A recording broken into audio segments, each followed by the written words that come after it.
Hello guys and welcome to my YouTube channel. Guys last video में हमने meanings and definitions किए थे। आज के इस वीडियो में मैं features, objectives, importance and utility of book keeping सिखाऊंगा।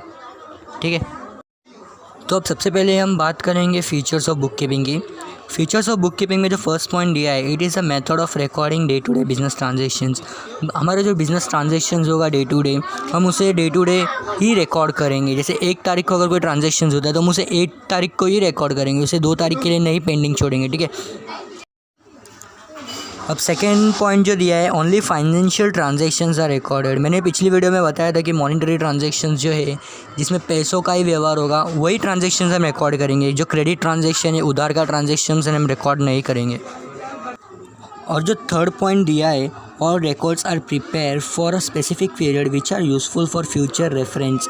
हम जो डेटा रिकॉर्ड करेंगे अकाउंट्स ट्रांजेक्शन्स का, वो एक स्पेसिफिक पीरियड के लिए होगा, जिसका बेनिफिट्स हमें फ्यूचर्स में होंगे। जैसे फ्यूचर्स में हमें याद होगा कि हमने इस तारीख को, हमने इस डेट को ये ट्रांजेक्शन्स किया था, तो ऐसे ही हमें सारे ट्रांजेक्शन्स याद रहेंगे। ठीक है, और जो फोर्थ पॉइंट है, record of transactions are based on rules and regulation. Record of transaction जो होता है, हम अपने हिसाब से नहीं कर सकते, हम अपनी भाषा में नहीं कर सकते। चलो हम ऐसा नहीं ऐसा लिखते, ऐसा नहीं ऐसा लिखते। उसका जो प्रॉपर रूल्स एंड रेगुलेशंस है, उसके लिए प्रॉपर नॉलेज चाहिए। उसी के हिसाब से हम रिकॉर्ड ऑफ ट्रांजेक्शन्स करेंगे, ट्रांजेक्शन्स को रिकॉर्ड करेंगे। अब आते हैं फिफ्थ पॉइंट पे, it is an art of recording business transaction scientifically. तो जो लास्ट वीडियो में मैंने बताया था कि रिकॉर्डिंग बिजनेस ट्रांजेक्शन साइंटिफिकली, वो भी एक आर्ट होता है, क्योंकि वो हर कोई नहीं कर सकता। उसके लिए प्रॉपर अकाउंटेंसी का नॉलेज चाहिए। ठीक है, और वो कोई एक्सपर्ट ही कर सकता है या फिर कोई अकाउंटेंट ही कर सकता है, जिसे उसका पूरा नॉलेज होगा। गाइस अब हम ऑब्जेक्टिव ऑफ बुक कीपिंग की बात करेंगे। उसमें फर्स्ट पॉइंट जो है, the main objective of book keeping is to keep a complete and accurate record of all the financial transaction in a systematic way, orderly and logical manner. तो जो book keeping का जो हम record करते हैं, उसे हम एक्यूरेट रिकॉर्ड करते हैं, और फाइनेंशियल ट्रांजैक्शन को हम systematic, orderly and logically manner में रिकॉर्ड करेंगे। जैसे अगर 1 तारीख को कुछ होता है तो 1 तारीख को ही रिकॉर्ड करेंगे, और सिस्टमेटिक करेंगे, उसको अपने हिसाब से नहीं करेंगे, उसको proper rules and regulations apply, knowledge apply करके ही करेंगे। ठीक है, और जो सेकेंड पॉइंट में दिया है, all the business transaction are to be recorded date wise and account wise. Business transactions को हम डेट वाइज रिकॉर्ड करेंगे और अकाउंट वाइज करेंगे। जिसके अकाउंट में जितना पैसा जाएगा उतना ही रिकॉर्ड करेंगे। ठीक है, थर्ड पॉइंट में दिया है कि book keeping serve as a permanent record of monetary transaction of the an enterprises business and it can be produce as an evidence whenever and wherever require. Book keeping एक permanent record है जो monetary transactions का होता है of an enterprises business का जो enterprises होता है, उसका एक मॉनिटरी ट्रांजेक्शन है जो परमानेंटली रिकॉर्ड होता है, और वो it can be produce as an evidence. वो एक एविडेंस के तौर पे भी काम करेगा फ्यूचर में, कि हमने इतने इतने तारीख को इतने का सेल किया है, परचेस किया है, हमारा जो अकाउंट है वो क्लियर होगा। ठीक है, व्हेनेवर एंड वेरेवर रिक्वायर्ड, कहीं और कहीं पर भी हमें जब हमें ज़रूरत लगेगी एविडेंस की, वो उसी वक्त हमें वहाँ पे काम आएगा। और फोर्थ पॉइंट में दिया कि टू नो द प्रॉफिट और losses of the business during the financial year. Financial year का जो प्रॉफिट, हमारा बिजनेस प्रॉफिट में जा रहा है या लॉस में, वो हमें इससे पता चलेगा, क्योंकि हमारा तो हिसाब क्लियर रहेगा कि हमारा कितना सेल हुआ है, कितने क्रेडिटर्स से, कितने डेटर्स से, कितना एक्सपेंसेस है, कितना लॉसेस है, कितने गेंस के हमने, कितना इनकम है हमारा, कितना एक्सपेंसेस है। ठीक है, to know the total assets and liabilities of an enterprises. To know the total asset माने हमारी जायदाद है, हमारे जितने भी, वो उससे हमें पता चलेगा, फैक्ट्रीज, रेंट, लैंड वगैरह। And liabilities of an enterprises, हमें हमारे बिज़नेस में हमने किस किस से कर्जा लिया और हमें किस किस को पे करना है, वो हमें इससे पता चलेगा। ठीक है, और 6 पॉइंट में दिया है कि to know what the businessman owes to other and what other owes to him. Businessman के लिए क्या मायने रखता है और बाकियों के लिए क्या बिजनेसमैन मायने रखता है, ये 6 पॉइंट में बताया है। और 7 पॉइंट में बताया, businessman comes to know the current year progressive over previous year and compare it financial result with other business enterprise in similar line. हमारा बिज़नेस प्रॉफिट में है या लॉस में, वो हम अगर इस साल का हमारा फाइनल अकाउंट बनता है, तो हमें उससे पता चलेगा कि हमारा प्रॉफिट है या लॉस है। तो उससे हम क्या करेंगे, हमारा जो लास्ट ईयर का फाइनल अकाउंट होगा, उससे हम उसको कंपेयर करेंगे, फिर हमें पता चलेगा कि प्रॉफिट में हमारा बिज़नेस है या लॉस में, उससे हमें ये पता चलेगा। ठीक है, और फिर हमारा जो बिज़नेस का जो फाइनल अकाउंट है वो हम दूसरी हमारे जो सिमिलर कंपनीज़ में कोई और अगर दूसरे बिज़नेस है तो उसके साथ भी हम कंपेयर कर सकते हैं कि उनसे अच्छा हमारा प्रॉफिट है या उनसे बुरा हमारा लॉस है, ठीक है। और तीसरा जो हम सीखने वाले हैं वो है importance of book keeping. The importance of book keeping is as follows. First वाला जो है वो रिकॉर्ड है। It is not possible for anyone to remember all transaction, but book keeping maintain record of all the transaction permanently and systematically in the book of account. अब हमने पिछले महीने क्या किस तारीख को क्या ट्रांजेक्शन्स किए थे वो हमें किसी को याद नहीं रहता, हमें 2 दिन पहले का याद नहीं रहता, हम महीने की तो दूर की बात है। तो अगर हम इसे रिकॉर्ड कर लेंगे तो हमें फ्यूचर रेफरेंस के लिए परमानेंटली वो रिकॉर्ड हो जाएगा और वो हमें फ्यूचर रेफरेंस में काम भी आएगा, ठीक है।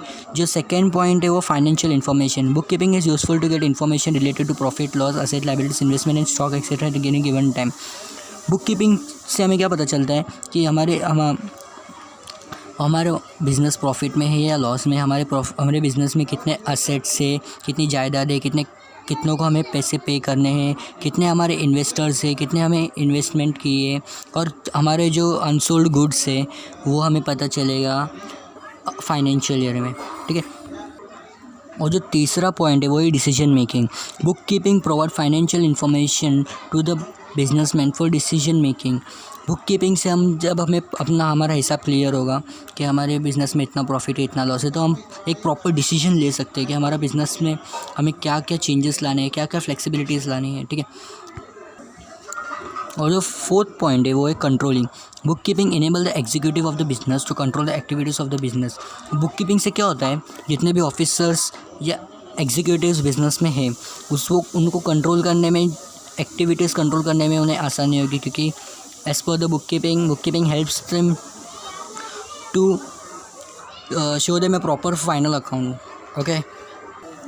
और जो फिफ्थ पॉइंट है वो है evidence. Businessman need financial evidence to be produce in court of law in case of any dispute. Court में अगर कल को कोई नया केस आ जाता है बिजनेसमैन के ख़िलाफ़, तो अपने आप को बेगुनाह साबित करने के लिए उसके पास एक लीगल एविडेंस होगा, फाइनेंशियल एविडेंस कि ये हमारा फाइनल अकाउंट है, ये हमारा प्रॉफिट है, ये हमारा लॉस है, हमारे पास कोई ब्लैक मनी नहीं है, ठीक है। और जो सिक्स्थ पॉइंट है वो है tax liability. Book keeping is useful to find out the tax liability. जब हमें पता होगा कि हमारा बिजनेस इतने प्रॉफिट में है या इतने लॉस में है, तो हम प्रॉपर इनकम टैक्स पे कर सकते हैं, प्रॉपर्टी टैक्स, हमारा जो असेट्स है उसके ऊपर जो टैक्स लगता है वो पे कर सकते हैं, और हमारे गुड्स के ऊपर जो GST लगता है वो हम प्रॉपरली पे कर सकते हैं। अब हम जो चौथी चीज़ सीखने वाले हैं वो है utility of book keeping. Utility का मतलब क्या होता है, यूज़फुलनेस, क्या क्या फ़ायदे हैं, यूज़फुलनेस। तो यूटिलिटी ऑफ बुक कीपिंग का फर्स्ट पॉइंट है owner. The businessman can find out profit, losses, asset and liabilities of an enterprises at any time. Owner कौन होता है, जो बिजनेस में पैसा इन्वेस्ट करता है। तो उसके जो पैसा इन्वेस्ट करता है वो क्यों करता है, ताकि उसने जो पैसा इन्वेस्ट किया है उसके ऊपर उसे प्रॉफिट मिल सके, या फिर लॉस हो रहा है उसके बिज़नेस में कितने एसेट्स है, कितने लायबिलिटीज़ है, वो उसे पता चलता है गिवन टाइम, जैसे फाइनेंशियल ईयर का। और सेकंड पॉइंट जो है वो मैनेजमेंट है। Management as an enterprises can plan, take decision, control overall business activities. जब उनका फाइनेंस अकाउंट प्रॉपर्ली रिकॉर्ड होगा, या फिर बिजनेस ऑफ अकाउंट रिकॉर्ड होगा properly in a logical order, तो वो लोग एक अपना बिजनेस का फ्यूचर प्लान कर सकते हैं और डिसीजंस ले सकते हैं, और control overall business activities, business में क्या क्या एक्टिविटीज़ लानी चाहिए, कितनी एफिशिएंसीज लानी चाहिए, वो सब कर सकते हैं। और जो थर्ड पॉइंट है वो है investors can take proper decision whether to invest or not. हाँ, अगर इन्वेस्टर्स के लिए बहुत बड़ा यूज़फुलनेस है कि वो बुक कीपिंग अकाउंट्स की वजह से, क्योंकि अगर बिज़नेस अगर लॉस में जा रहा है तो वो लोग इन्वेस्ट करेंगे ही नहीं पैसा। इन्वेस्टर्स को इंटरेस्ट तभी आएगा ना जब उन्हें अच्छा खासा इंटरेस्ट मिलेगा। और जो फोर्थ पॉइंट है वो बताता है, उसका नाम है customer can take easily understand financial position of the business, he can be assure about supply of good. Customer वो अच्छे से समझ सकता है कि बिज़नेस का फाइनेंशियल पोजीशन क्या है, और बिज़नेस में कितने गुड्स आ रहे हैं, कितने जा रहे हैं, वो उसे पता चल सकता है, ठीक है। फिफ्थ पॉइंट जो है वो government can easily find out different type of taxes due from various sources. Government के लिए क्या फ़ायदा है, गवर्नमेंट के लिए ये फ़ायदा है कि वो बुक्स ऑफ अकाउंट देख के कितना टैक्सेस आना चाहिए, कितना नहीं आना चाहिए, और फ्रॉम वेरियस सोर्सेज अलग अलग तरीके के जो टैक्सेस होते हैं, for example GST, property tax, income tax, वो उनसे वसूले जा सकते हैं, ठीक है। जो सिक्स्थ